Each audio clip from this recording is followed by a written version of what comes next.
التفاصيل نستهلها بالحصة التدريبية التي خاضها المنتخب الوطني عشية اليوم بالمركز الوطني لكرة القدم بالمعمورة. الحصة شهدت غياب 4 لاعبين هم كريم الأحمدي من فاينورد روتردام ومنير الحمداوي من أياكس الهولنديين ونبيل باها لاعب مالاغا الإسباني، إضافة إلى شكيب بن زوكان المحترف بليفسكي صوفيا البلغاري. غياب أملاه التزامهم مع أنديتهم على أن يلتحقوا بتجمع الأسود في الساعات القليلة المقبلة. الحصة تميزت بتداريب انفرادية لحسين خرجة لاعب جنوا الإيطالي بسبب تداعيات إصابته الأخيرة.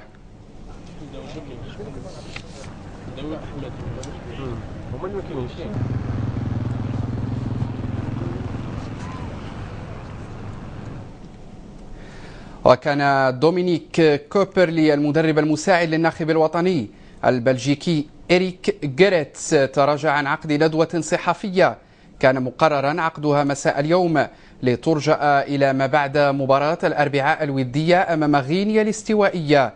وحول هذه المباراة نتابع تصريحات بعض اللاعبين استقاها هشام مازين وسعيد خليل.